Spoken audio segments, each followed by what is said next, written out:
Thank you pala ha. Sinamahan mo kami kahit hindi ka naman kasali sa defense team ni Ino. Basta ikaw, alam kung gaano ka-importante sa itong kaso.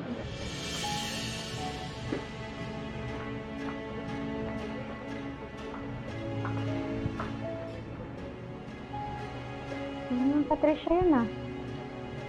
Ba't hindi nila kasama si Trixie? Akala ko naman, alam mo na. Ano? Ay, naku, Atty. Matias, ang hina mo talaga sa chismis. Anong chismis? Si Trixie, nasa hospital ngayon. May nainom siya sa bar kaya siya nag-pass out. Na-overdose ng some party substance? Ano? Oh.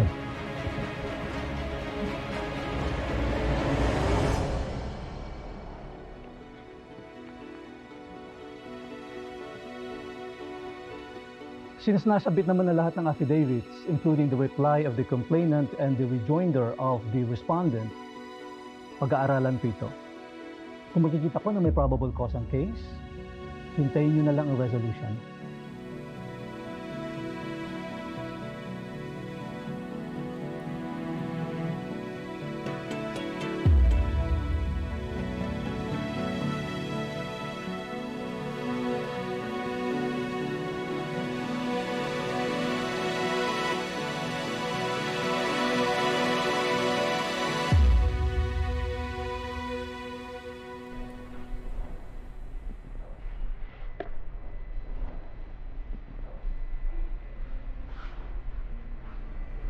Sir Amir,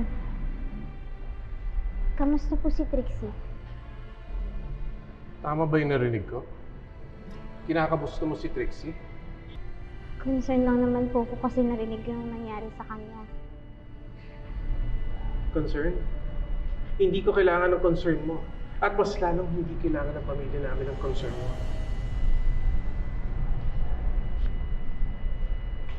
Dahil sa'yo, Lilet. Dahil sa'yo nasira ang buhay ni Trixie. Dahil sa'yo at mga demonyo mong amo. Muntik na mawala si Trixie. Nagsisisi akong minahal kita.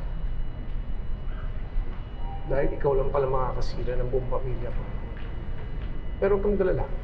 Sa araw na to, simula ngayon, kakalimutan ko yung anak kita. Di ba yan naman ang gusto mo, di ba? Di ba? Wala na yung Lilet na dati kong kilala. Kung pipiliin mong panigan yung mga taong lumalapastangan kay Trixie, kung ayaw mo na sa amin, mas lalong ayaw namin sa'yo. Nagsisisi akong kinupok pa namin. Sana hindi na lang ako ang tatay mo. Hindi ka anak ko. Dahil ikaw ang pinakamalaking pagkakamali sa buong buhay ko.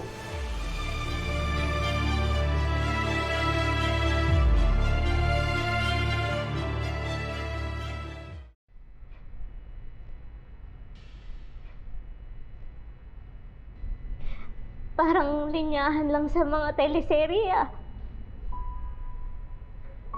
Ikaw ang pinakamalaking pagkakamali ko sa buong buhay ko.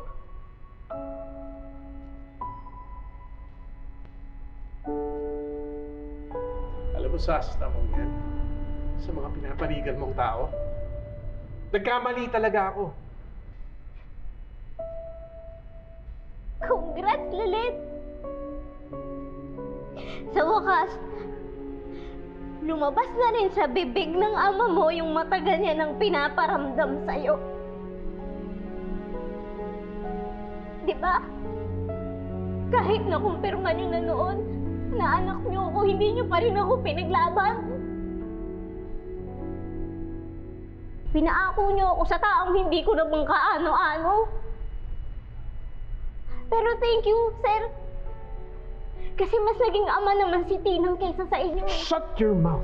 For almost 20 years, imbis na anak, trinato niyo akong kasambahay. Mas prinoteksyonan niyo yung sarili niyo kaysa sa akin na dugot laman niyo. Mula pagkabata, sinasaktan na tinataboy na ako ng mundo. Pero gets ko naman po. Ako yung kailangang isakripisyo para lang hindi sumabog yung pinakamalaking pagkakamali niyo sa buong buhay niyo. Pero ito yung tatandaan nyo. Itong sinasabi niyong pinakamalaking pagkakamali nyo. Ito ang patuloy na lalaban para sa tama. Kaya pasinsahan na lang tayo. Kadugo ko man kayo o hindi. Gagawin ko pa rin ang lahat para putulin ang sungay ng pamilya nyo. Ganun ba, Lilet? Putulin? Pwes simula pa lang. Ngayon pa lang! Pinuputol ko na ang ugnayan natin sa isa't isa. Hindi na tayo pamilya. Hindi na kita anak. Tandaan mo yan, Lilet. Isa lang tuldok sa nakaraan ko. Isang tuldok na dapat ibaon na sa limot. And let this sink in, Lilet. You are nothing but a mistake. Remember that.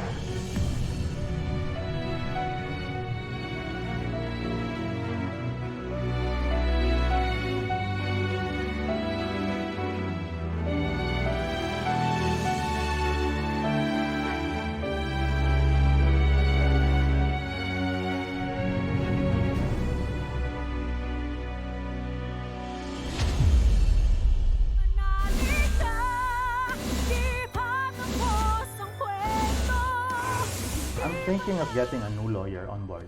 Hindi siya basta-bastang abogado. At hindi pa siya natatalo sa lahat ng rape cases na hinawakan niya. Yung lab lang ang alam kong may pinakamalaking library ng rape-related cases. Si Bonnie lang naman yung kakilala kong tagalab. Hindi ako hihingi ng tulong sa taong nanakit at ng traidor sa akin. If I were you, I wouldn't be out partying.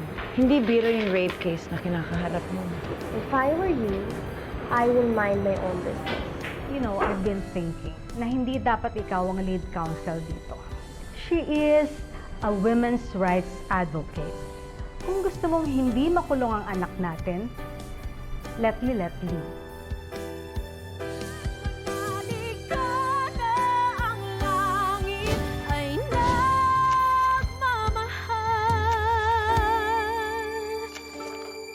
Sa'yo